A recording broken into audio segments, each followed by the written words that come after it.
Punta na po tayo ngayon sa ating second indicator sa ating LDRIM CO checklist po, which is the competency po. So bear with me po, medyo mahaba-haba to, mas mahaba pa rin po sa structure, and it composed of almost 12 po na mga sub-indicators under the competency. So start na po tayo pagdating sa unang indicator po nito under competency, which is the facilitation and support to risk assessment. So under 2.1 po, hinahanap po natin dito as indicator is yung nakandak na risk assessments and incorporated po sa kanilang risk profile yung mga DRRCCA related na mga plans po natin. So in this po, hinahanap natin na means of verification for this indicator is kailangan meron pong presence ng kanilang risk profile. So si LGU po dapat meron po makitaan natin na binigay nila as MOV is yung kanilang risk profile. And then also kasama sa means of verification na hinahanap natin dito is yung kanilang resulta na kinonduct na risk assessment. Either po na ito po ay SIDRA, community-based risk assessment, GIS mga maps or risk maps, or even po mga na-call out natin from the GeoRisk PH platforms such as Hazard Hunter and then GeoAnalytics. So pwede rin po yung GeoMapper if meron na po kayong account from the GeoRisk PH, including rin po ang REDAS. So pagdating naman po sa SIDRA and then sa REDAS, I think meron po ito na provide din na attendance sheet and signed after activity report naman kapag nag-conduct din po ng SIDRA. So ito po yung mga parts or mga means of verification na hahanapin po natin kay LGU pagdating po sa kanilang risk assessment. And then of course, kung meron pong available na photo documentation sa nakandak na risk assessment po. So paano po natin siya i-scorean pagdating sa 2.1? So 0 points kapag wala pong na-provide na any documentation na nag-conduct po sila na risk assessment. Of course, that would entail to 0 points. Kapag 1 point naman is meron na po silang na-conduct na hazard or exposure assessments for the risk assessment using other tools na na-provide or ginamit na sponsored by the LGU. Yung 2 points o yung compliant po si LGU is dapat nakapag-conduct po sila ng kanilang SIDRA. Ongoing po yung conduct ng kanilang SIDRA. Or gumamit po sila ng GeoRisk PH platform such as Hazard Hunter, GeoAnalytics, GeoMapper, yan po. Or even pati gamit po ng REDAS para makapag-produce po ng output risk maps with community participation beyond the last 3 years. So yan po yung compliant or yung 2 points po natin. And then beyond compliant point or yung 3 points is kapag meron na po silang updated na SIDRA. Yun po, isa rin po yun. Kapag updated na po yung na-present na SIDRA, yan po yung masasabi natin or pwede natin biglan ng 3 points po kagad. So for remarks for LGUs to be filled up nila or i-check lang po nila is yun nga, pagdating sa risk assessment, ano po ba ang ginamit nila? Nag-conduct po ba sila ng SIDRA o may updated po ba silang SIDRA? Gumamit po ba sila ng GeoRisk PH platforms such as yung Hazard Hunter and GeoAnalytics? Gumamit din sila ba ng REDAS? Or meron silang risk assessment na tool na LGU provided or sponsored? Or meron po silang kinonduct na SIBRA or Community-Based Risk Assessment. Yan po, diyan po nila ilalagay yan, checkan. And then sino-sino yung mga nag-participates dun sa kinonduct na assessment po. So clear po for 2.1. Okay, next po is sa 2.2. Sige po, scroll down po natin.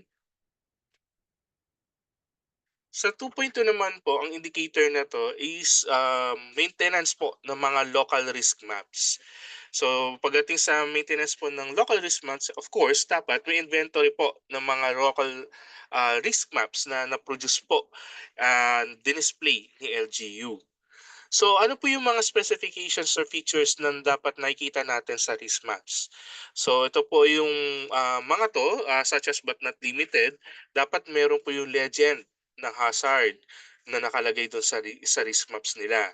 Of course, ano yung elements at risk na nandun sa risk maps, the risk level, and of course ang importante dito is yung year kung kailan po na-create yung kanilang local risk maps. Now, as a means of verification po for this indicator, um, any photo or PDF file or yan ng kanilang risk maps, um, digitized or digitalized then prominently displayed, yan po yung isa sa mga or yan po yung ating um, means of verification for this.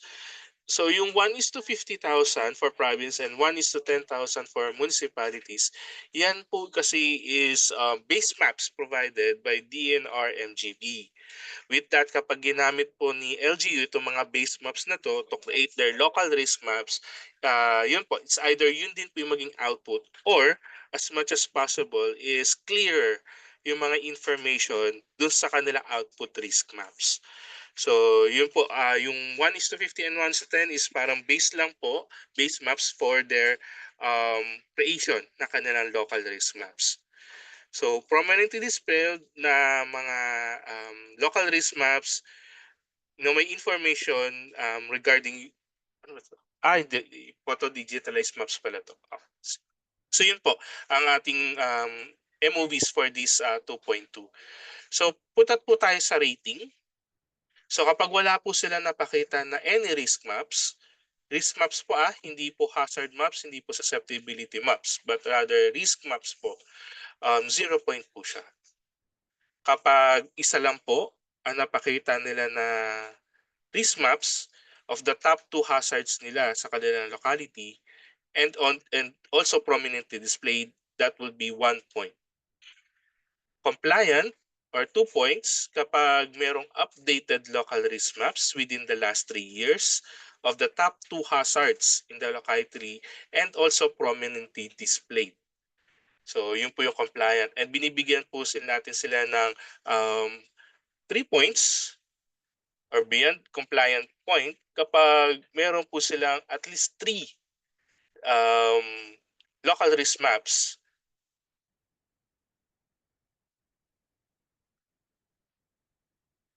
more than 2 of the top hazards, local risk maps within the last 3 years, then prominently displayed po. So for local risk maps po, distinction niya pagdating sa hazard maps or disaster map. Pagdating sa hazard maps po, like yung mga napoproduce po ng GeoRIS PH platforms and then also ng DNR MGB and then other sources natin. When you say hazard maps, it pertains only dun po sa parang color-coded map kung saan pinapakita yung mga hazards natin on a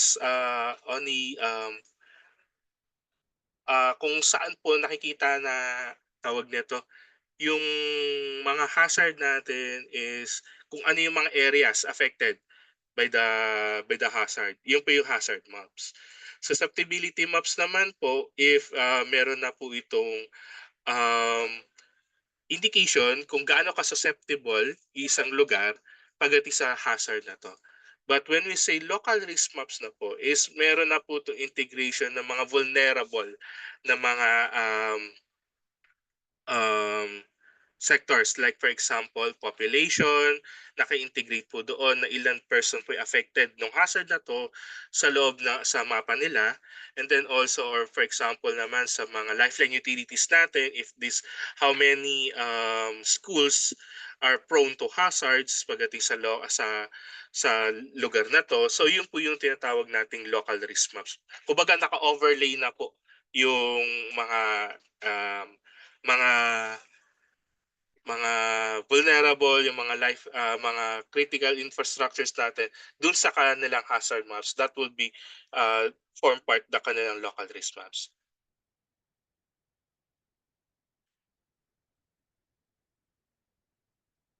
Yes po, pagdating naman po dun sa 1:50 tsaka 1:10,000, as I have said earlier po, yun nga po, yun po is based maps po na napo-produce ni DNR. So kapag nagke-create na po ng local risk map si LGU, of course may tendency po na hindi na po siya maging 1:50 and 1:10.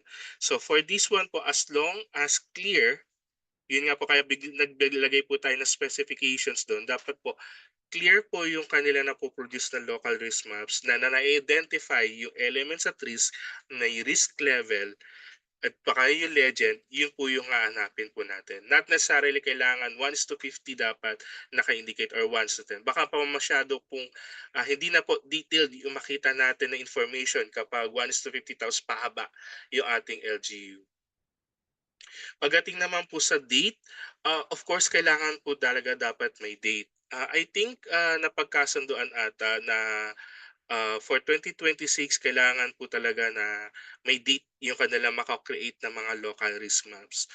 But, for now yata 2025, I think kahit before naman po, hinahanapan natin talaga na may date yung kanilang ma-create ng mga local risk maps.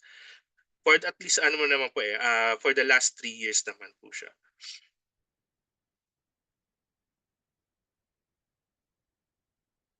Yun po yung sinasabi nating updated kapag, dun natin malalaman if updated po siya kung kailan po yung date na na-produce yung kanilang local risk maps. So, updated local risk maps within the last 3 years, so yun po.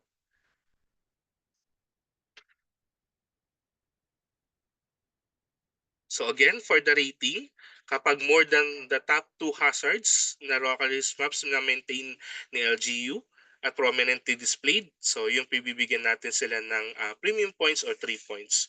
Pero kapag two hazards lang po ang meron sila, yung local risk maps na kanilang top two hazards, based sa kanilang risk profile is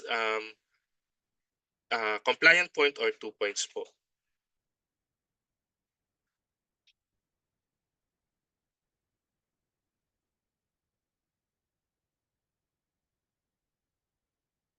Yes po, yung ating mga DNR MGB maps po was produced 2022 tsaka 2021 po. So pasok po sila sa last 3 years as base maps po na gagamitin ni LGU.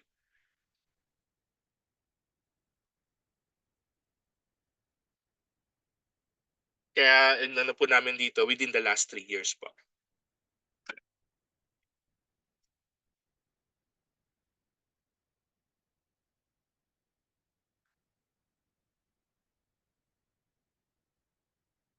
So that form parts po ang ating pagdating sa ating assessment under the competency. Napunta na po tayo pagdating sa early warning naman po under 2.3.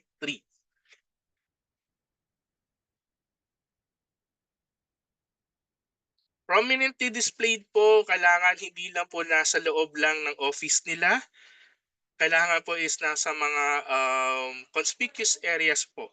Mga for example sa mga, lugar na kung saan nakikita ng publiko. So yun po yung ating sinasabing prominently displayed po. Hindi lang po laging nasa loob lang po ng kanilang OPSEN, nasa loob lang po ng opisina, hindi po gano'n. Yes. Thank you, Ma'am Share. Yes po, hindi po nakakapag-create ng local risk maps ang mga GeoRIS PH platforms o yung galing kay DNR. Yun po ay mga base maps po na gagamitin ni LGU to create their local risk maps. So maliwanag po yun sa lahat. But thank you, Ma'am Charmaine.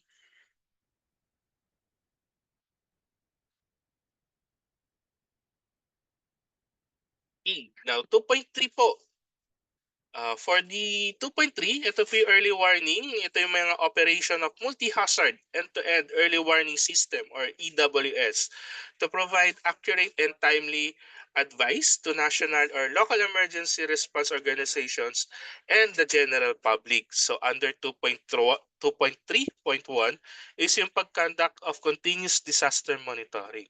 So in this indicator po, we are stating that to maximize the use of mass media and other technologies for communication and also paggamit ng mga traditional or indigenous means of monitoring and warning dissemination within communities for operationalization of the early warning system. So yun po yung mga indicator natin pagdating dito sa early warning natin sa under 2.3. Also, pagdating po sa kanilang standard operating procedures or manual, dapat nakikitaan po ng sinasabi natin na four elements of sound early warning system. Sir Mario, ano po ba yung sinasabi nating four elements of sound early warning system? So, ito po yun. Meron dapat ito nakikitaan ng risk knowledge, nakikitaan dapat ang kanilang SOP ng monitoring and warning service, dissemination and communication, and lastly, yung response capability. So when we say risk knowledge, ito po dapat meron po to na ang kanilang mga SOPs is nakikitaan ng establishment ng isang systematic standardized process in collection, assessment, and sharing ng mga data and maps or yung mga related trends pagdating sa hazard and vulnerabilities. Kaya pagdating sa unang part pa lang po ng ating assessment under 2.2, meron po dapat ditong monitoring ng mga local risk maps, and then pagdating sa 2.1 is yung ating hazard or risk assessment, di ba? So dito po yung papasok sa risk knowledge. Next part of the four elements of sound early warning system is yung monitoring and warning service. So una, with personnel actively engaged in monitoring activities on a 24-hour basis. Second, dapat pagdating sa monitoring and warning service, meron kahit at least isang marker per hazard area of the top two hazards na meron si LGU. And then number three is availability of early warning devices such as dapat merong rain gauge, makapag-provide ng rain gauge, water level sensors or markers, automated weather systems, any remote sensing equipment installed or used and not just stored in a storage or area stock room. Baka mamaya yung kanilang rain gauge and nandun lang sa stock room, hindi naman ginagamit. Pinicturean lang, masabi lang na meron pong monitoring and warning services. Or kasama sa kanilang SOPs, picture ng kanilang mga um, water level na nasa storage lang, hindi pa naka-install. So hindi po dapat ganun. Dapat naka-installed na po itong mga to. Then pagdating sa dissemination and communication, pa-scroll down po ng konti.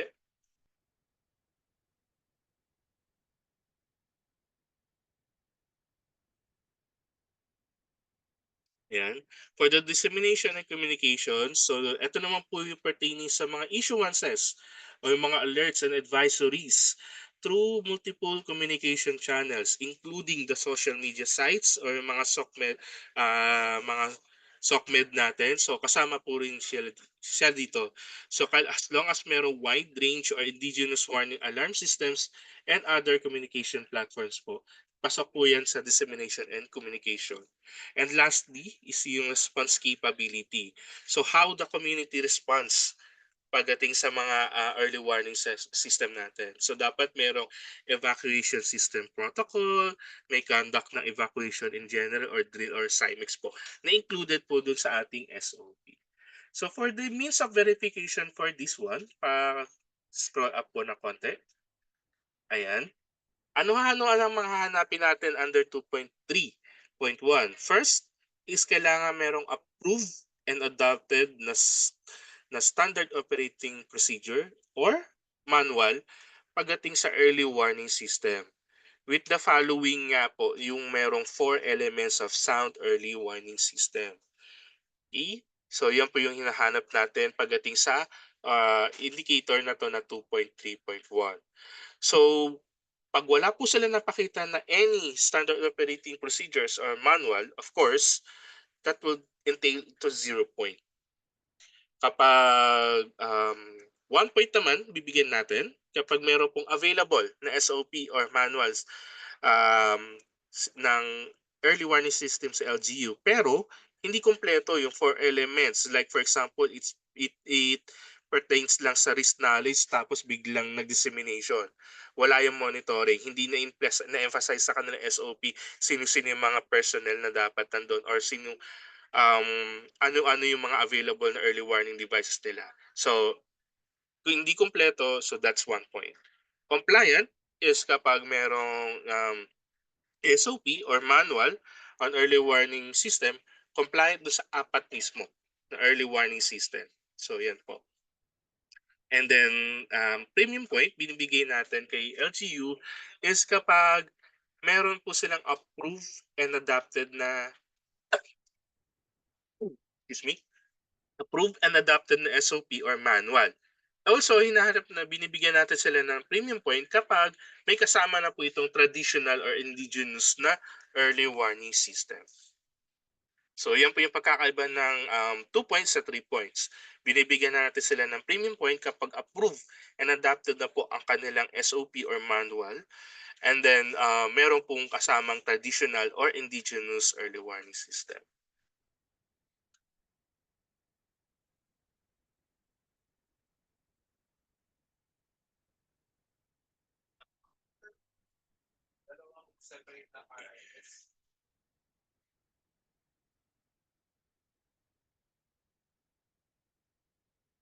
Regarding po sa mga private media for mass dissemination, I think po yun nga po, tulad ng sinabi po ni Ma'am Genevieve, redundancy of information na 'to. Pero kung meron pong dapat na established na dissemination and communication mismo dapat sa LGU, dapat po nakikita yun sa kanilang SOP.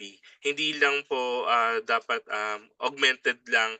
Okay po kung merong augmentation from the private media, but dapat sa dissemination and communication meron pong ginagamit din or merong issuance din or meron po means sa LGU for the issuances ng mga alerts and advisories nila.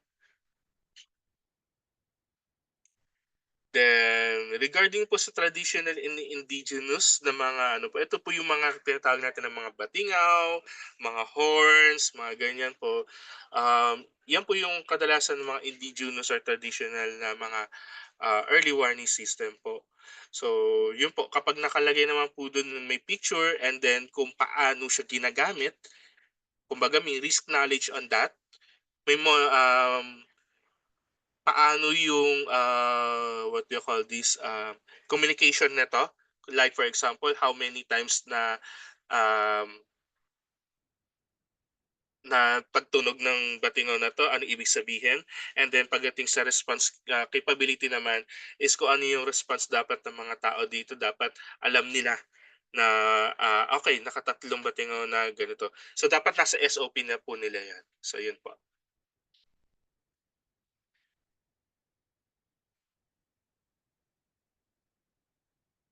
Yes po, hindi lang po picture. Dapat may narration din po sa kanilang SOP po. Ngayon tanong po, Sir Mario, paano kapag sa ngayon kasi wala tayong standard operating procedures na naipapalabas from the national. And then kalat-kalat po yung kanilang mga 4 elements na 'to na makikita sa PSCP, sa CPs, and then sa manuals, and then sa SOP. Tatanggapin po ba natin 'to? So sa ngayon po tatanggapin natin 'to, kapag kalat-kalat po itong mga 4 elements na 'to na nakikita po sa kanilang contingency plan. Pero mas maganda po na meron po talagang standard operating procedure approved and adopted po. Okey po. So iche-check lang po natin, iche-check lang po ni LGU.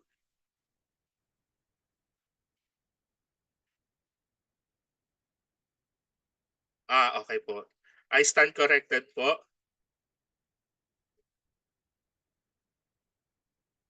Regarding dun sa kalat-kalat, dapat po talaga is, since majority naman po is nasa isang standard operating procedure lang po or manual yung early warning system, dapat nandun po yung incorporated yung 4 elements of sound early, hindi puwedeng kalat-kalat po. Thank you.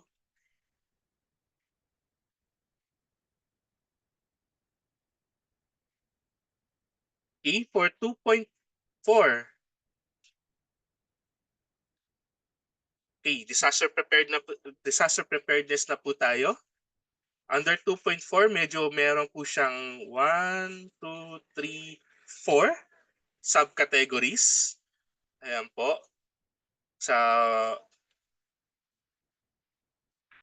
Yes po, dapat po merong SOP or manual po talaga ang early warning system. At premium point po ang bibigay natin kapag kapag ang SOP nila is approved and adopted by the Sangguniang. Okay. Under 2.4 or designing, programming, and coordination of DRM-related activities consistent with the DRM Council standards and guidelines. So dito po under 2.4 sa unang subcategory nito, tinitignan po natin yung presence na kanilang approved local dream plan, which is dapat aligned naman dapat talaga sa National Dream Plan 2020-2030. Now, hindi ko na po babasahin pa kung ano yung po yung ibig sabihin ng LDRIM plan, ano-ano yung mga thematic pillar. But pagdating sa means of verification, ito po ang hinahanap natin under this 2.4 na first category. First is dapat merong reviewed na local dream plan nila. Dapat merong mismong local dream plan nila mismo. Hindi po first page lang. Hindi po last page lang. Hindi lang po hanggang table of contents. Dapat po yung mismong local dream plan po ang nakikita natin na sinubmit po ni LGU. Okay? Another MOV po for this one is yung approved LDREAM P nila. Meron po dapat itong resolution coming from the local dream council nila. And then, another means of verification po dito is yung sangguniang adoption. Mataas po. Nandun pa lang po tayo. Yan. Nandiyan pa lang po tayo. Yan. So, yun po. Kailangan po sangguniang adopted din po ang kanilang local dream plan. And then lastly, sa hinahanap po natin na means of verification dito is yung certification ng review ng during the assessment year na in-issue na kanilang reviewing authority, which is either sa OCD or depende kung per NDRIM C147 kasi may mga special tayo na cities na special regions like um, NCR and BAR na merong reviewing authority talaga or sige nagbibigay na to. So, pag sa certification, okay? So, yun po yung hanapin na natin under this indicator ha. The local dream plan itself, complete. Hindi lang po first hanggang table contents or last page. Yung kanilang resolution, LDRIM say resolution, approving the plan. Sangguniang resolution, adopting the plan, and then the certificate of review. So of course, kasama sa certificate of review, dapat nandun din po yung mga ating checklist na rin po kung kailangan po as kasama doon at as attachment po. So paano natin i-score nito, sir? So kapag wala po silang plan o kahit draft man lang wala, so that's still 0 point, which is impossible. Okay? 1 point kapag meron pong updated and sanggunian approved local dream plan pero hindi pa ito napapa-review sa kanilang reviewing authority. So, updated pa lang po and sanggunian approved pero wala pa silang napakita na kanilang certificate of review na ito ay napa-review na nila sa reviewing authority, that's 1 point. Compliant is kapag merong updated LDREAM C approved and sangguniang adopted na local dream plan. And then also mayroong pinakita na certification na ito ay na-reviewed by the reviewing authority pero may mga pending pang compliance or comments from the reviewing authority. Kumbaga pagdating nga dun sa attachment or pagdating sa certification, naka-state na mayroong mga pending compliance or comments pa sa kanilang authority. Nabibigyan natin sila ngayon ng premium point kapag is meron silang approved and adopted na sangguniang approved and adopted na local dream plan, and then at the same time yung kanilang certificate of review is compliant na nakalagay sa certification. Wala na pong comments or for pending compliance na nakalagay. So yun po ang ibibigay natin or bibigyan natin sila ng premium point na 3 points. Clear po? Ang pinagkaiba lang po ng 2 points tsaka sa 3 points is that sa 2 points, meron pa pong pending compliance or comments pagdating sa kanilang certification of review, while sa premium points or 3 points, certification compliant na po sila. Wala na pong nakalagay na comments or pending compliance. Okay? Clear po tayo doon. Let's move po pagdating sa susunod na categories under 2.4, which is presence ng mga DRM plan. So sa presence ng DRM plan naman po, meron po, pagdating sa province, dapat ang as a means of verification natin dito is meron silang nabigay na or naipakita na listahan ng mga submitted, approved na mga city municipal dream plans duly certified by the LDRIMO. And then merong consolidated resolution na kanilang mga lower LGUs approving the local dream plan. And then the organization of the provincial review team with executive order or resolution reviewing the city municipal dream plans. So clear po ito. Ito yung pagdating kay province, mga province level natin. First, meron listahan kung sino-sino po yung mga merong approved ng mga city or mga dream plans. Second is yung consolidated resolution approving those local dream plans. And then third is yung kanilang organization na kanilang provincial review team na kailangan naka-EO or naka-resolution na nag-review ng kanilang mga city and municipal dream plans. For cities or municipalities naman, almost the same with the province. Meron dapat listahan ng mga approved barangay dream plans. Second is consolidated resolution. And then third is yung kanilang organization ng municipal or city review team naman din po. Okay po. So kapag meron pong less than 50% ng kanilang LGUs ay merong approved na mga dream plans, that would entail to 0 point. 1 point kapag 50% to 74% na kanilang LGUs ang merong dream plans. And then, binibigyan natin sila ng premium point kapag 100% po. So, makaisang LGU lang po na hindi po updated ang kanilang local dream plan. Walang approval, hindi approve ang kanilang local dream plan.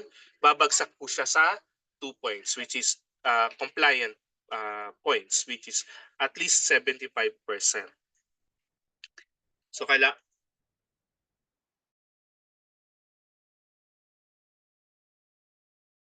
wag po nating kalimutan na ang assessment year po natin is 2024. So as long as it covers the 2024, yung kanilang mga local dream plans, yun po yung tawag natin na updated po.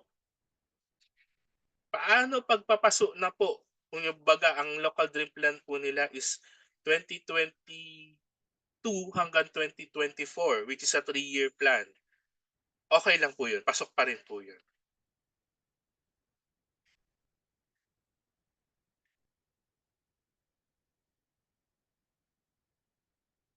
Okay? Now, let's move naman po sa pangatlong category under 2.4, which is the presence of LCCAP and Climate Change Expenditure Tag AIP. Okay?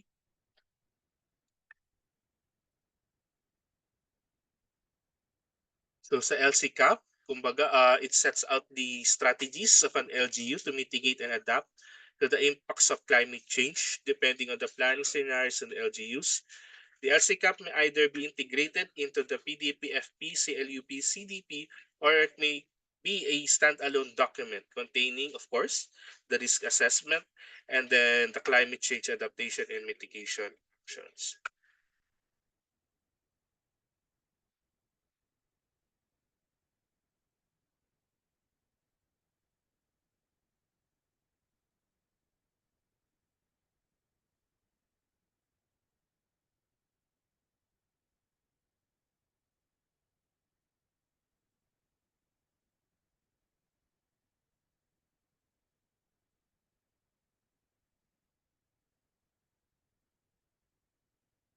Yung LDRIM mo na sinasabi natin sir dito yung local review team po, opo. When we say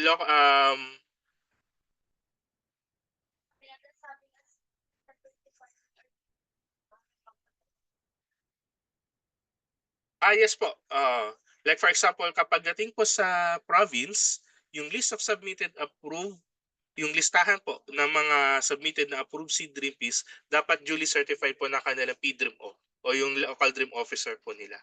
Pagdating sa cities and municipalities naman, yung listahan na ipapakita niya as MOV nila is dapat certified naman ng kanilang CDRIM or MDRIM naman po nila. LDRIM officer po. Yes.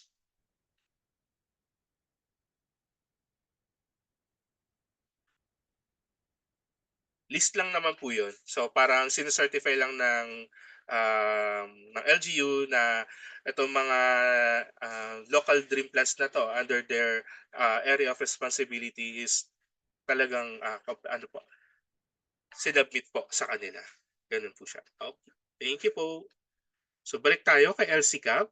So ano ang hinahanap natin pagdating kay third category under 2.4 na LCCAP? So first is dapat merong local or yung local climate change action plan with Sangguniang resolution adopting the LCCAP. Okay, so isa po 'yun. So dapat sanggunian approved po yung kanilang ipapasa na LCCAP. Of course, hinahanap din natin as MOB din dito is yung kanilang approved na PDPFP kapag provincial, CLUP or CDP naman kapag sa mga cities or municipality. Ngayon, if LCCAP is integrated into any of these plans, yun po, kailangan po ng certification coming from the CCC na nag-submit po for the I think ito is kapag yung draft pa lang po na LCCAP, yan po ang inaano natin dito.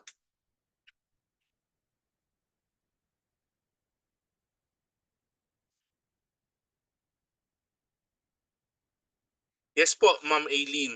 Yung listahan naman po na sinasabi natin yung list of submitted is parang ano po, additional MOB. Ang pinakakailanganin natin dito is yung mga consolidated na resolutions na nagsasabing meron silang approved na local dream plan. Yun po. Kumbaga tulong lang po kay validator kapag meron pong sinubmit si LGU na listahan ng mga submitted na barangay na local dream plans. Pero kailangan po is meron pong ano,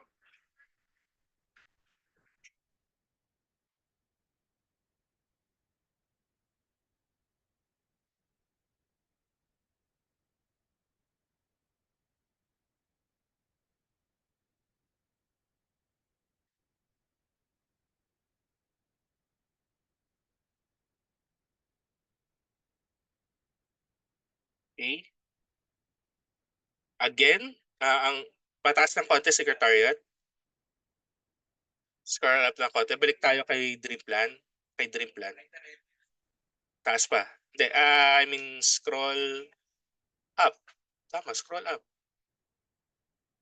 Sige pa. Yan. So presence of DRM plan, I think again, ang indicator po natin dito is the dream plan po.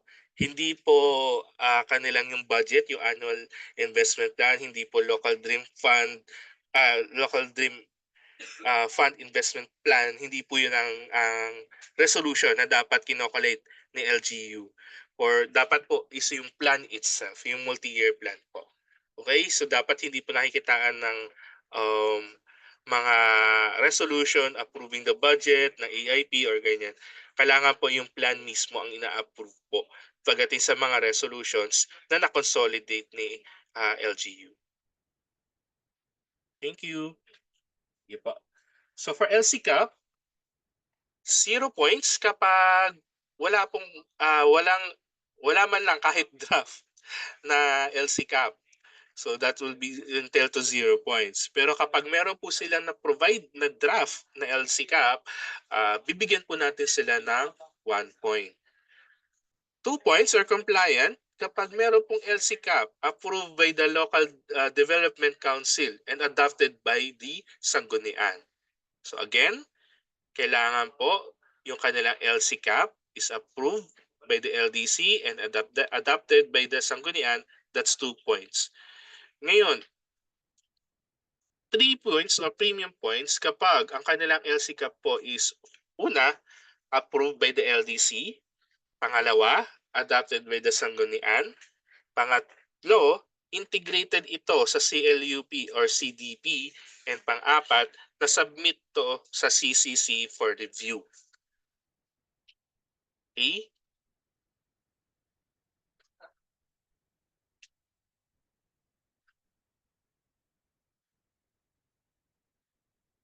So yun po yung ating scoring pagdating sa LCCAP. Now last category under 2.4 is the presence ng mga contingency plans. So the contingency plan is a scenario-based plan for specific and projected natural and or human-induced hazard. So nakalagay na po dyan yung meaning niyan. So, mayroon nakalagay dito na in light of the COVID-19 pandemic, meron pong na-issue na NDRIMC 57 since 2020, issuing and joining amongst other LGUs, updating their PSCPs and CPs na merong integration ng COVID or ERID. Okay? So, yan po siya. So ano-ano po ang indicator or MOVs na hinahanap natin under this category indicator under 2.4?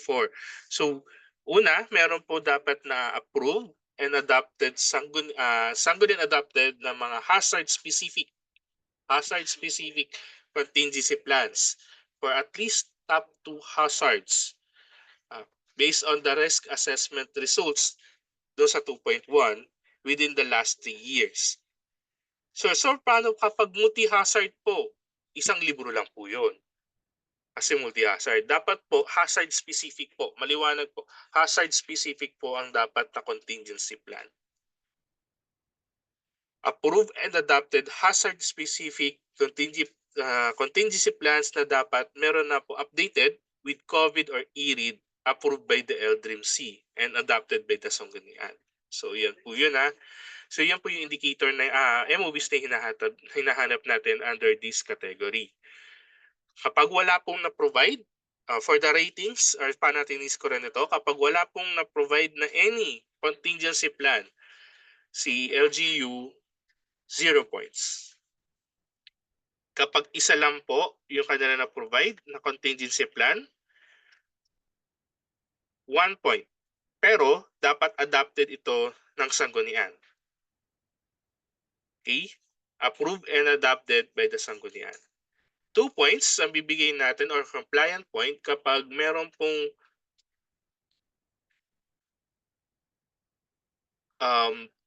contingency plan na inaipakita sa LGU at least yung kanilang top 2 hazards identified within the last 3 years or based on their risk assessment result or risk profile.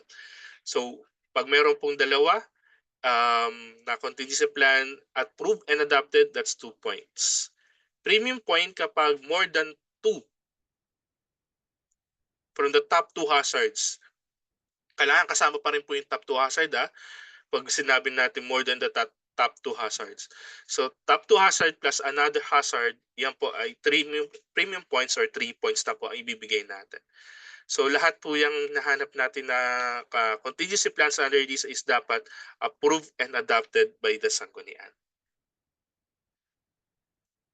Ano po rin po ang pagkakaiba niya sa 2 points? Pagdating sa 3 points, kailangan din po merong integration ng or updated dapat ito, covering na dapat meron pong COVID or ERID na po ang kanilang mga contingency plans. Okay? So yun po yung pagkakaiba ng 2 tsaka 3 points.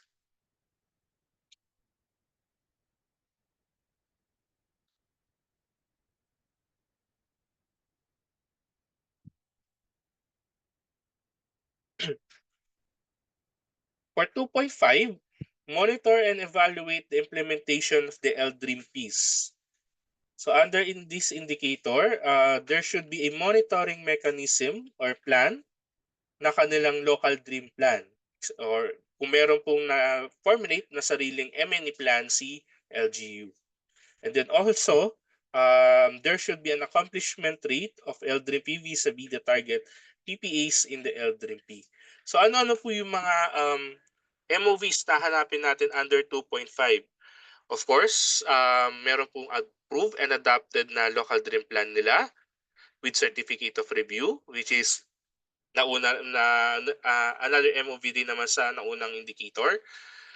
Monitoring and evaluation report na meron si LGU, and then accomplishment reports per PPAs as attachment to the MNE report. Itong MNE report na to dapat nakikitaan ng physical and financial accomplishments reports and also AERs and ATRs, etc. Paano natin naman i-scorean itong 2.5 kanilang monitoring and evaluation ng LDRIMPs? So 0 point kapag wala po na-provide na MNE report si LGU. So any means ng reporting walang napakita sa LGU, that's 0 points. 1 point kapag meron pong approved plan with annual na MNE report or accomplishment report na meron nakikitaan ng physical and financial accomplishments. Yun po, 1 point lang po siya. Annual po kapag 1 point. 2 points ang bibigay natin kay LGU or compliant kapag ang ginamit na MNE report is naka-semestral. Meaning to say, dalawang MNE report covering each semester, yan po ay 2 points.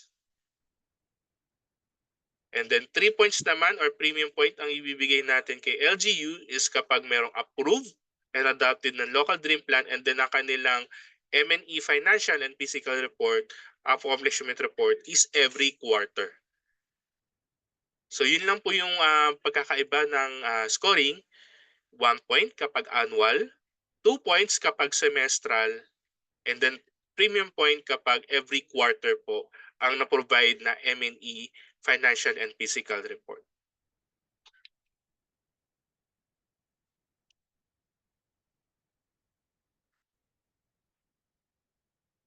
Next is capacity building, 2.6. The capacity building 2.6 pertains to the organization and conduct of training, including training of trainers, orientation and knowledge management activities on DRM at the local level. So sinasabi sa indicator na to na there should be a DRM training based on the risk identified in the LGU conducted within the last 3 years.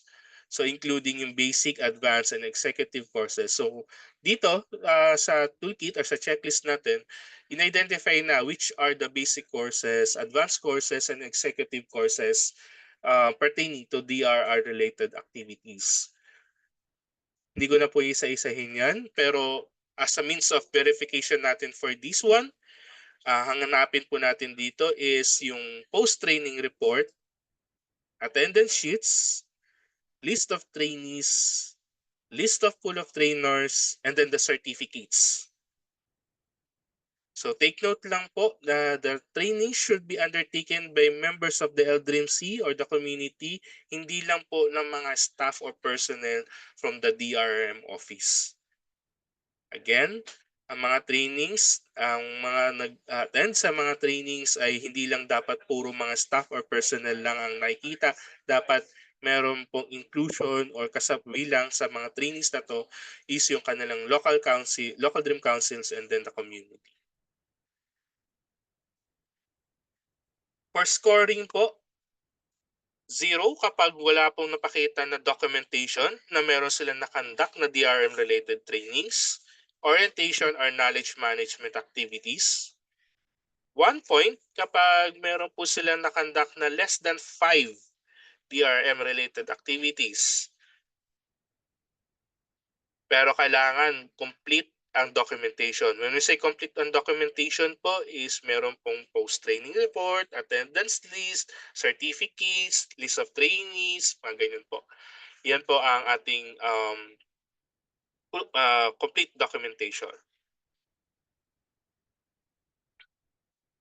And then 2 points kapag kapag si LGU is nakapag-conduct ng at least 5 DRM-related trainings or activities based on the risk present in the LGU within the last 3 years. So, yan po, kapag at least 5.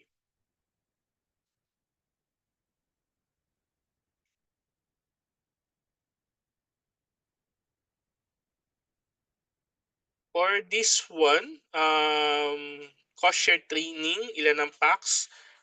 Meron po bang or Ma'am Shireen, may idea po ba kayo regarding sa um, maximum number of participants to be considered? Pagdating sa mga trainings natin.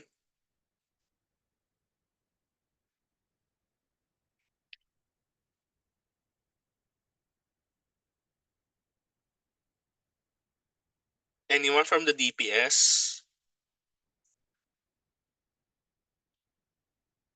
Or CDTI that could clarify po yung concern ni Ma'am Mai regarding cost share training, ilan dapat ang packs para ma-consider or ma-count natin na training siya. Baka mamaya 5 lang yung trainees nila doon is considered ba as training na yon. Baka mamaya is orientation lang to. Ganyan. So ilan yung dapat na packs na dapat na ano. So I suggest po for the secretariat to answer yung concern ni Ms. May. Thank you. So for balik tayo sa rating, again, kapag nakapag-conduct po na at least 5 DRM-related trainings or workshops within the last 3 years, yun po, with complete documentation, that's 2 points. Premium points ang ibibigay natin is kapag nakapag-develop po si LGU ng training of pools of trainers dahil nakapag-conduct sila ng training of trainers or TOT kung tawagin. And also, nakapag-conduct din ng at least 5 DRM-related trainings within the last 3 years with complete documentation. Yan po ay premium point or 3 points. So pinagkaiba lang po niya sa 2 points or compliant points is sa 3 points, meron po na-establish or na-develop na pool of trainers because may addition na conduct ng training of trainers. Okay? So yun po yung pagkakaiba ng 2 points sa 3 points. 2 points, at least 5 DRM-related activities. 3 points is at least 5 DRM-related activities plus 1 training of trainers. Or more than 1 training of trainers. Then meron po na-develop na pool of trainers. Okay? Thank you po. So dito kay LGU, siguro advice ko na rin na please pa-fill up natin kay LGU ito mga nandito sa pinaka-right side or fourth column. Like for example, they identified the risk hazard sa kanilang locality, identifying yung top 2 do sa 1 and 2, and then pagdating do sa trainings conducted and years conduct and the year, kung kailan siya kinonduct, ilagay po, i-identify po nila dito sa items na to. They can add more kung mas marami pa dyan, including also dun sa pag-conduct nila or pag-organize nila ng training of trainers, dapat lagay din po nila dito. So, remind natin sa LGU na fill upan nila itong maigi, itong fourth column. Thank you.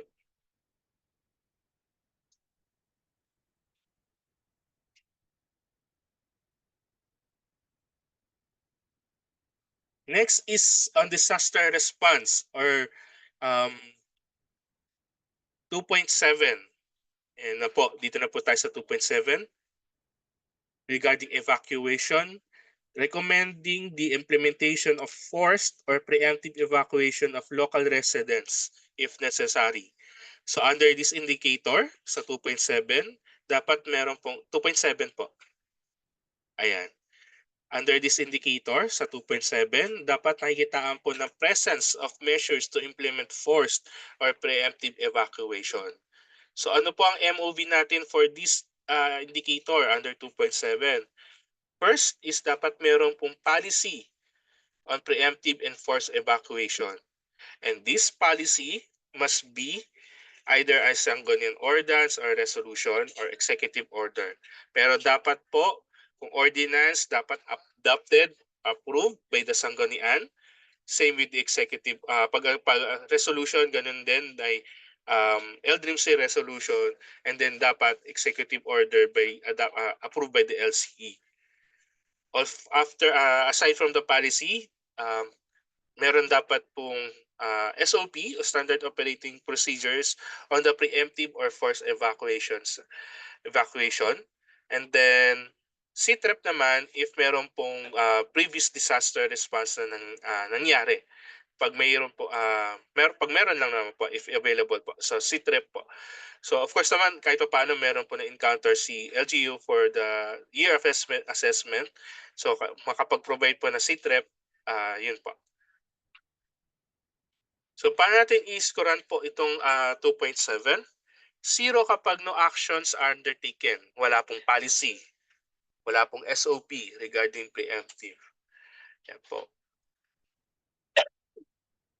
1 point, kapag meron pong LDRIP-C resolution recommending the policy of preemptive or mandatory of first evacuation and then also approved by the Sanggunian.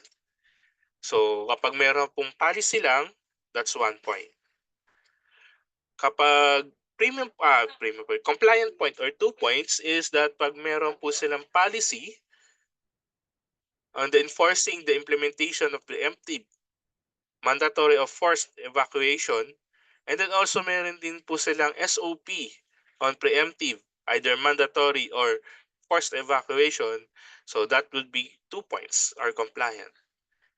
Now, 3 points naman are binibigyan natin ng premium points si LGU kapag una, meron pong policy enforcing the implementation of the preemptive evacuation, either mandatory or forced. Pangalawa, yung policy nito dapat approved and adopted by the Sanggunian. Pangalawa is updated na SOP on preemptive evacuation.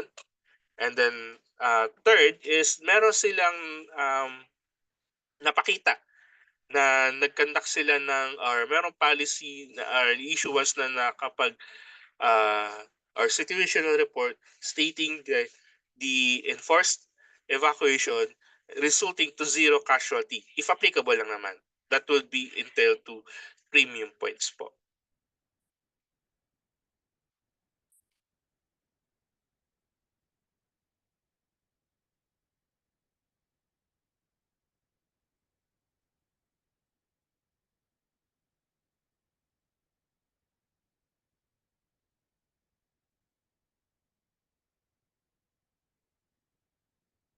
Next, on 2.8, prepositioning naman po. So, prepositioning, ito po yung mga stockpiles or relief goods, NFIs, or a negotiated agreement with local suppliers. So, under in this indicator also, including yung mga MOA na na-forge with suppliers, such as supermarkets, mga ganyan, for the prepositioning ng mga relief goods and other supplies, including pharmacies or medical supplies po. Then, also, in accordance with this indicator is yung ating NDRIMC Disaster Preparedness Disaster Preparedness Minimum Standards Volume 2 na meron dapat 500 food packs and 500 hygiene kits per LGU as a means na dapat naka-preposition po sa kanila.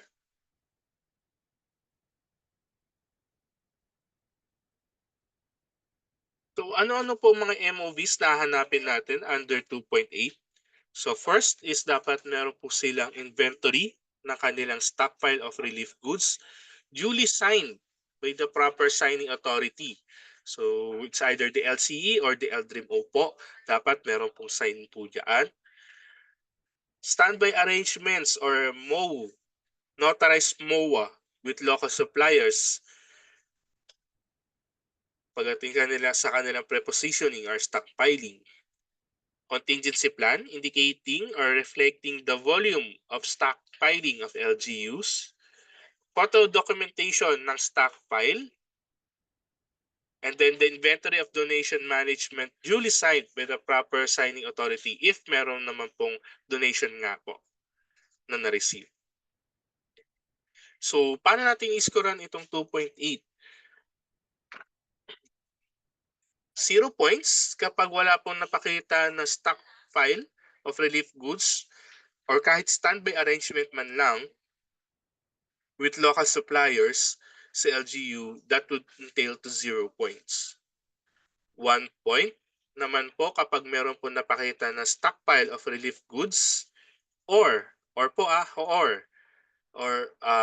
yung MOU or MOA with local suppliers. So kapag stockpile lang po inapakita, stockpile of relief goods lang po, yung inventory lang ang pinakita as MOV, that would entail to 1 point. Kapag MOA lang with local suppliers, wala pong stockpile na napakita, that's 1 point. Okay? 2 points are compliant is kapag merong with stockpile and standby arrangement. So, ibig sabihin, may stockpile po ng relief goods, compliant dun sa NDRIMC, Disaster Preparedness Standards Volume 2. And then, meron pong standby arrangements or merong MOA or MOU. So, yun po yung 2 points. 3 points naman po or premium point na ibibigay natin kay LGU kapag ang kanilang mga stockpile is properly managed. May standby arrangement with local suppliers. So, paano natin masasabi na properly managed yung kanilang relief goods? So, meron po dito sa ating indicator, sa pinakauna-una po, nakalagay dito when you say properly stockpile, meaning to say, it is well organized with clear labeling and categorization of items. There is also a system in place to track the inventory levels, ensuring that the items are neither overstocked nor understocked. So, yan po yung mga ibig sabihin natin ng properly managed stockpile. So, nakalista naman po ito sa ating checklist sa toolkit under this first column sa 2.8 when we say properly managed stockpiles. So again, ang pinagkaiba lang po ng premium point sa 2 points is that sa premium points, properly managed po yung stockpiled na preposition items natin or relief goods.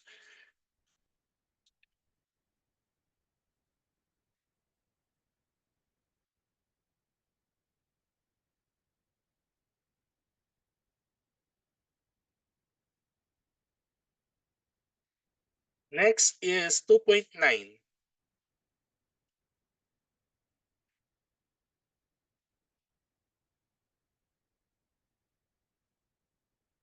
Scroll down na po.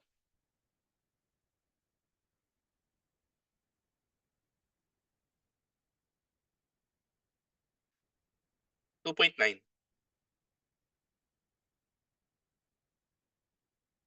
2.9.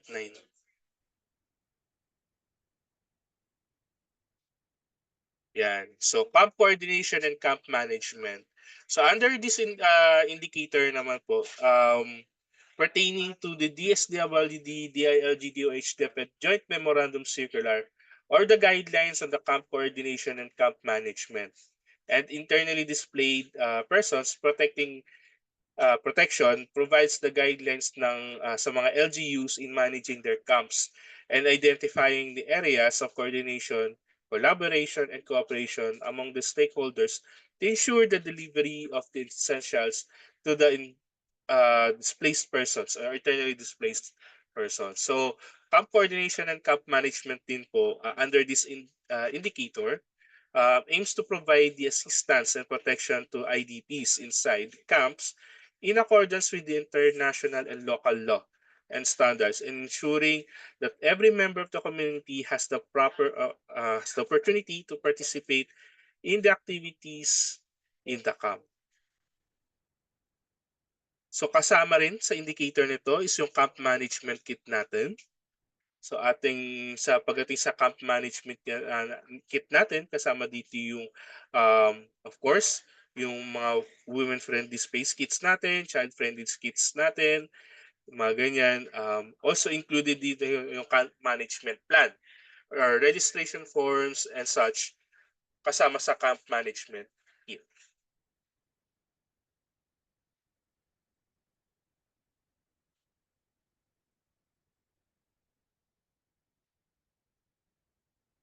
So ano-ano po ang ating means of verification under 2.9 or sa camp coordination and camp management?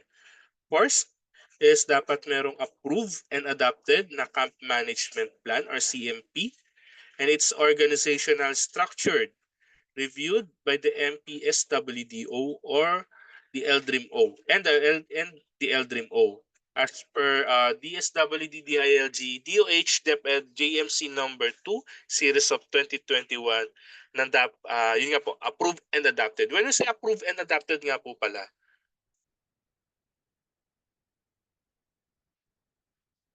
hindi po.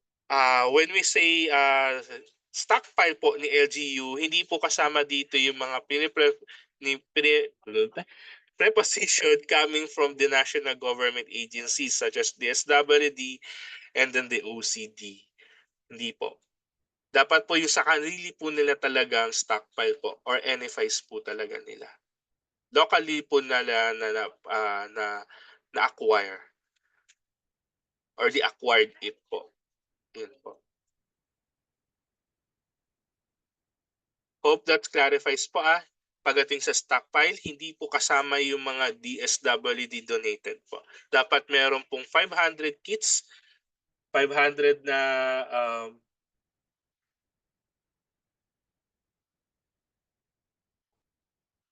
500 food packs, 500 hygiene kits na na-produce po si LGU. Hindi po kasama yung mga donated by the NGAs po natin. Okay. Thank you.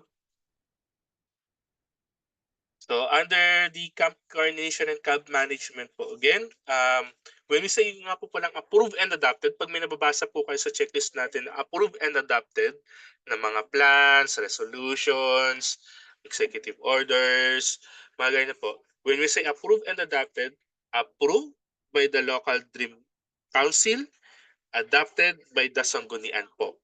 Yun po ibig sabihin po nun. Secretariat, paano na lang po, pa-provide na lang po as part of the checklist, ibibigay natin sa mga region is yung NDRIMC Disaster Preparedness Volume Standards 2, Volume 2. Thank you, Secretariat. So yun po when you say approved and adopted, pag may mga nababasa po kayo niyan, approved by the local council, LDRIMC, adopted by the sanggunian. So it's either be a plan, resolution po. Dapat ganun po siya. Meron pong resolution by the sanggunian that will be adopted. Next is the Certificate of Camp Coordination and Camp Management Training of the LSWDO personnel. So dapat naka-attach po yun as MOV. Another is the Certificate of Camp Coordination, Camp Coordination and Camp Management Training of other LGU personnel. So hindi lang po ng LSWDO. Availability of camp management kit per identified camp. So dapat nandun po naka-identify yung camp management kits nila, women-friendly space kits, and then the child-friendly space kits. Yun naman po is naka-identified dito sa indicator kung ano-ano po yung meaning or ano po yung inclusions when we say camp management kit, women-friendly space kits, and child-friendly space kits. Documentation on the response operations complete with age and sex disaggregated data. Meron pong minimum required health standards protocol integrated sa LGU plan, and then the inventory of camp managers. Dapat kasama po ito sa kanilang CMP. So paano natin sila i-scorean on this one sa 2.9? So 0 points kapag wala po napakita na CMP CLGU. That would entail to 0 points. 1 point naman kapag meron po napakita na draft na CMP, tapos meron ding organizational structure. Yan po, that will entail to 1 point. 2 points naman po or compliant point na bibigay natin kay LGU kapag first is merong LDRIMC approved camp management plan na may kasamang organization structure, merong available na camp management kit for identified camp, and then documentation or response operations such as yung complete and disaggregated na data. If applicable lang naman po kasi meron po nangyari na disaster. That would entail to another MOV which is 2 points. Other 2 points. So again, for 2 points, kailangan merong approved camp management plan at saka na incorporated dun sa camp management plan yung organization structure, and then merong available camp management kit per identified camp. Bibigyan natin ng premium point si LGU kapag ang kanilang camp management plan is approved and adopted by the sanggunian. Integrating na dapat sa kanilang camp management plan yung kanilang organization structure. Okay? Pangalawa is meron napakita mga certificate ng camp coordination and camp management training ang kanilang LSWDO, and then availability of camp management kit per identified camp, as well as documentation kung meron pong response operations. So again, that will be premium point. Pinagkaiba niya again for 2 points, meron pong approved and adopted camp management plan, may certificate ng mga training or na training ang kanilang LSWDO with regards to camp coordination and camp management. Okay?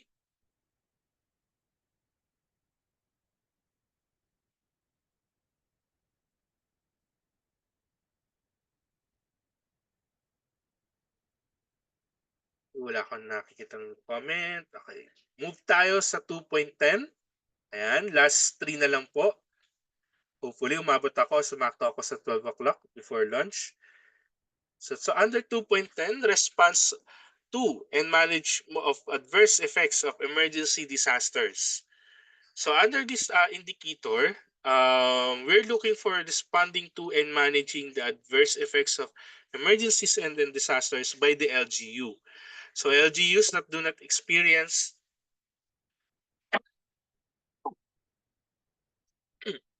excuse me po. Oh. LGUs that don't experience disaster will use the normal condition MOVs and ratings, otherwise use the alert condition. So for the new validators, especially again for the iteration sa ating mga previous validators, kung mapapansin nyo under 2.10 may dalawang criteria na nakalagay dito, pero isa lang po ang pasasagutan natin kay LGU dito. Isa lang po ha, mamimili lang po si LGU dito. Mamimili siya, it's either normal or alert condition. Pero kapag meron po nangyaring disaster sa kanila, or emergency sa kanila, dapat po ang lalagyan nila na self-assessment dito is yung alert condition. So meaning to say, yung mga affected po ng mga disasters natin last year, 2024, automatic dapat alert condition po ang lalagay nila dito or gagamitin nila as parameters. Pero kapag hindi wala po sila na-encounter, that would be, pwede din naman silang mamili. Pag wala sila na-encounter na disaster, pwede silang mamili, it's either normal or alert condition. Okay? Maliwanag po ha, hindi po dalawang to ang what do you call this? Hindi pong dalawang to i-comply nila. Mamimili lang po sila, it's either normal or alert condition. Pero kapag may disaster po, automatic alert condition po dapat nilang gamitin as parameters.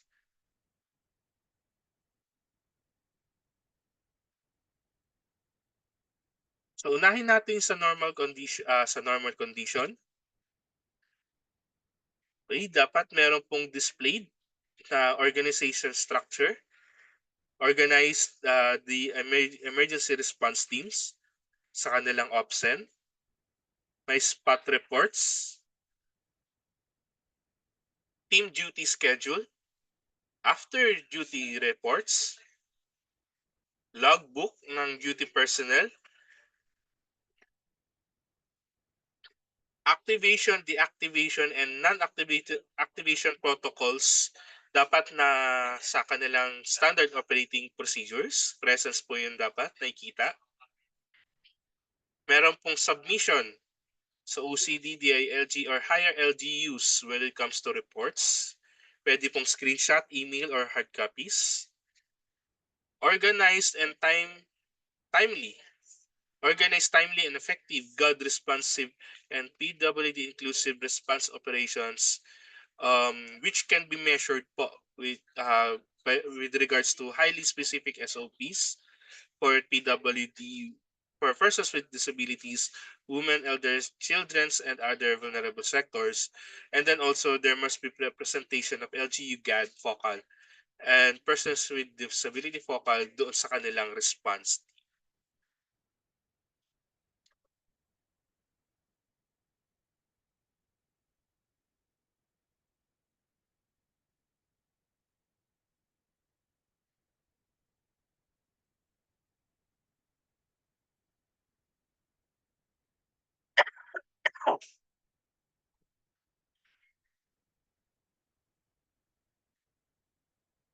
Opo.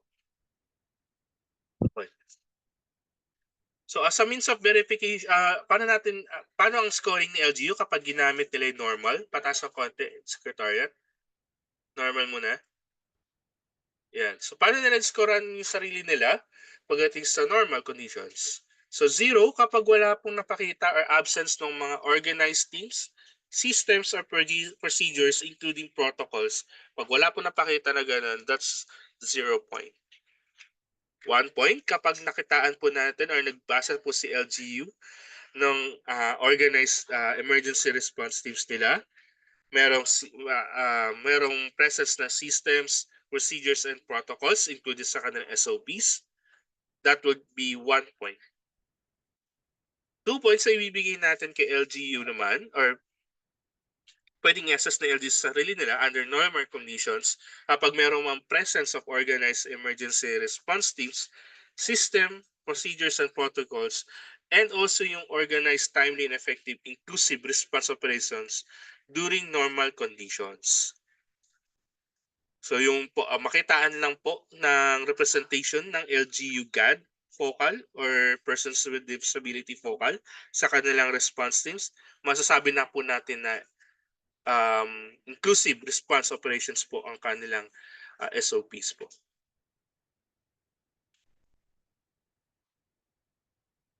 And then normal 3 PM points naman po if kapag meron pong timely reporting with appropriate authorities, which is OCD, DILG, or higher LGUs. So yun lang po yung pinagkaiba niya sa premium point, sa 2 points.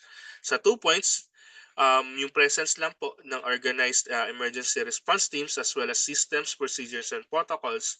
And then the organized and timely, effective, inclusive response operations during normal conditions. Pagdating sa premium point or 3 points, meron na pong kasamang reporting or timely reporting sa ating appropriate authorities such as OCD, DLG, higher LGUs. Yan po.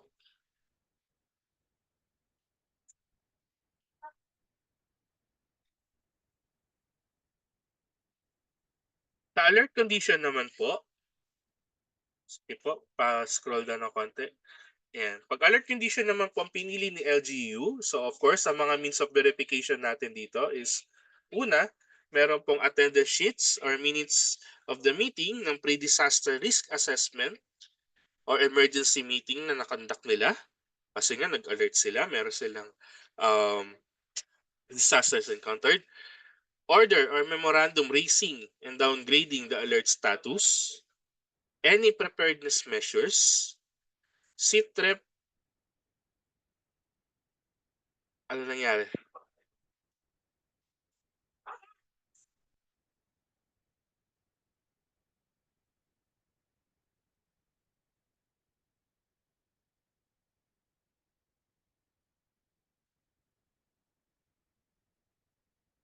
SITREPs and terminal reports, memorandum na nag-deployed sila ng teams, implementation plan and incident action plan, ARDENA reports, ICS forms, declaration ng state of calamity if applicable po, ordinance or EO on the preemptive or forced evacuation, executive order na nag-suspend ng classes or work, and then reports na sinubmit kay OCD, DILG, or higher LGUs.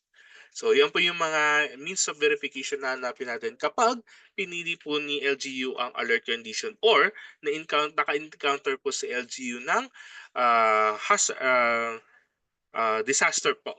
Kaya po sila nag-activate ng kanilang alert.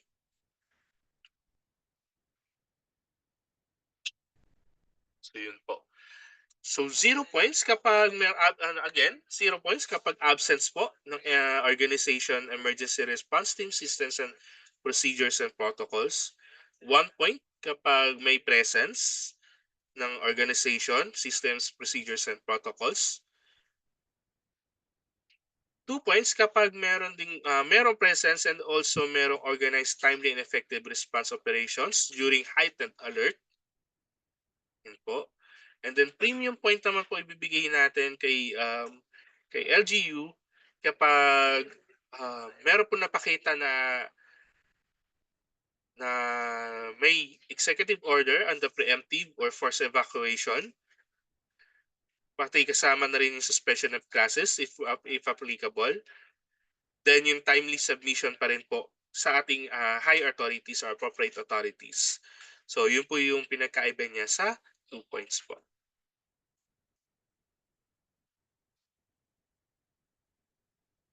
So again, under 2.10, mamimili po si LGU. It's either alert or normal. Pero kapag may na-experience po si LGU na activation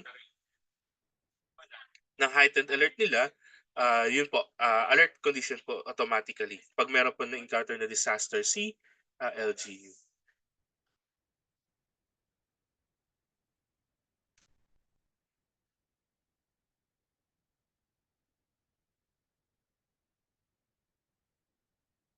Kung mapapansin po kasi natin pagdating sa MOVs ng ating alert conditions, hahanapan po natin sila ng kanilang mga reports such as but not limited to nandiyan yung RD na reports, incident action plan, implementation plan, declaration of state of calamity if applicable. So mga ganyan po. Automatic yan po yung alert condition.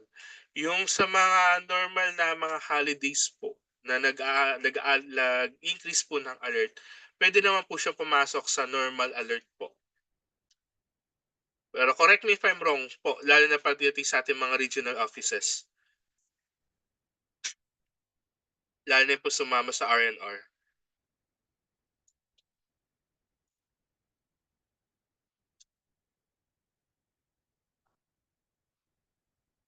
Under 2.10, ang sinasabi lang dito that LGUs that do not experience disaster po will use the normal condition. Otherwise, yung alert level po ang gagamitin nila.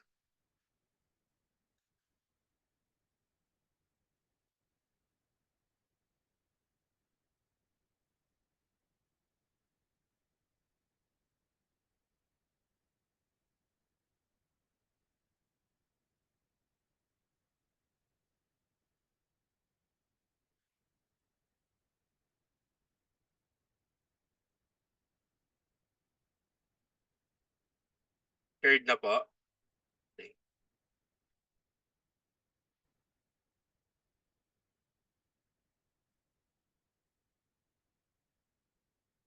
Under 2.11, facilitation of recovery and rehabilitation interventions. So on this indicator po, hindi na pa angat. But yun nga po, under this indicator, yung mga priority rehabilitation and recovery efforts, yung Build Back Better po natin na mga related programs and projects and activities ensuring resilience pagdating po sa disasters are being implemented by the LGUs. So ano-ano po yung ating mga hahanapin natin pagdating sa indicator na ito.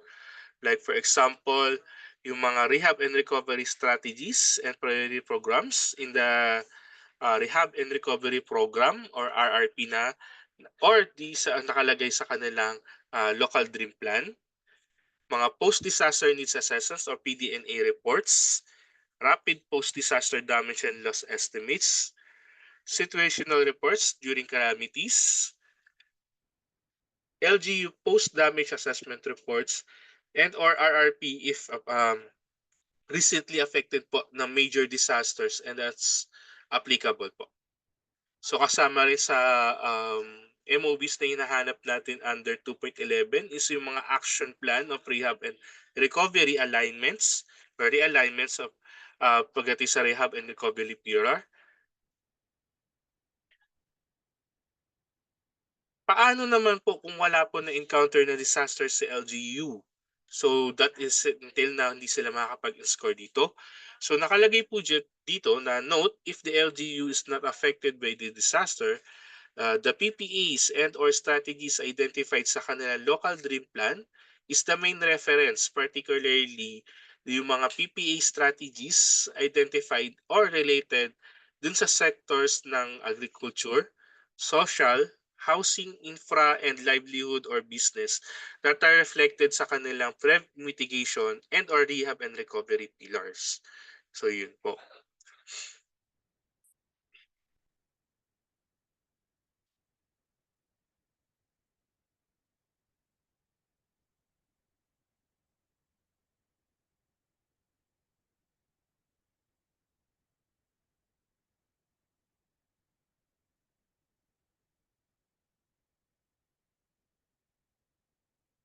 So paano natin i-staran tong 2.11?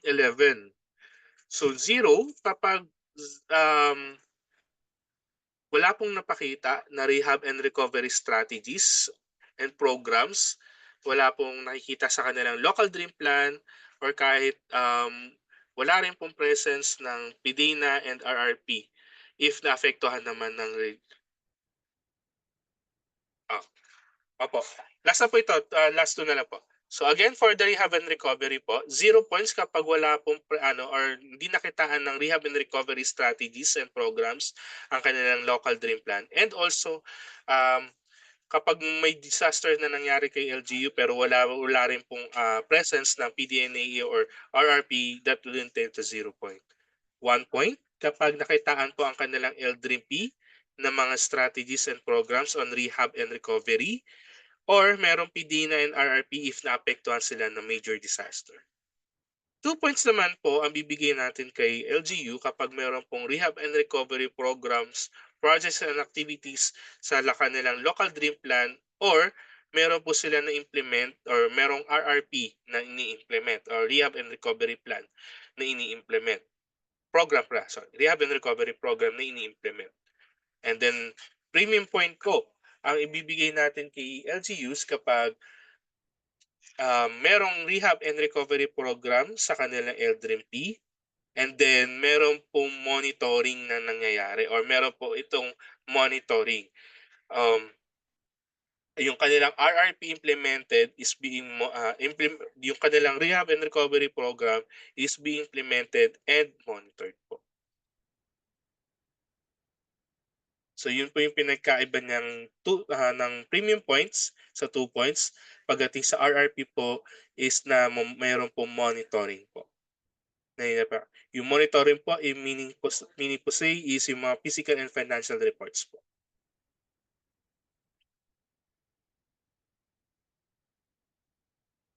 The last one, under competency, is the formulation of rehab and recovery program. So, under this indicator, yung mga pre-disaster planning activities na na-conduct except financing pre-disaster uh, prescribed in the RRP are already reflected in the other capacity pillar indicators to it. So, ito dapat yung mga identify science-based scenarios, ganyan, organizational structure, and then identification of PPAs.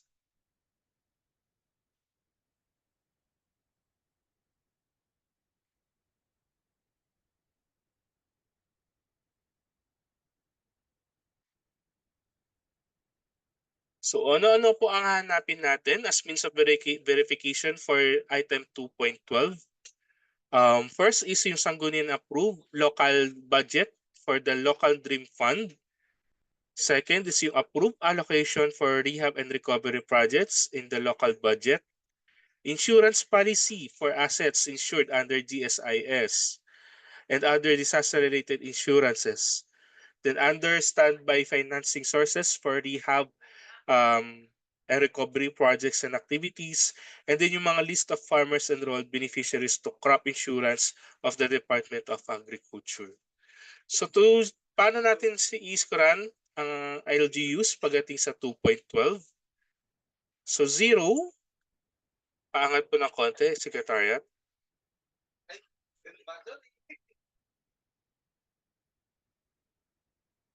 Secretariat, paangat po ng konti. 0 po kapag wala pong or absence of the pre-disaster planning. Pag wala po napakita na pre-disaster planning sa LGU, that entails to 0 points. 1 point naman po ibibigay natin kay LGU kapag merong basic data of socioeconomic and disaster-related statistics and maps, establishment ng LDRIM office which is sa structure natin, list of identified critical areas, assets, and population centers, kasama sa risk assessment po ito, and then the local dream fund or LDRIM-F nila. Meron pong approved na sanggunian adaptive na local dream-F. Yun po, 1 points po yun kapag may presence lang po. Number 2 points naman po ibibigay natin kay LGU kapag una is merong updated database of socioeconomic and disaster-related statistics and maps. Merong LDRIM office with the LDRIM officer assigned with planning function. List of identified critical areas, assets, and population centers. LDRIM-F and GIS property insurance. So 2 points na po yun kapag meron pong property insurance.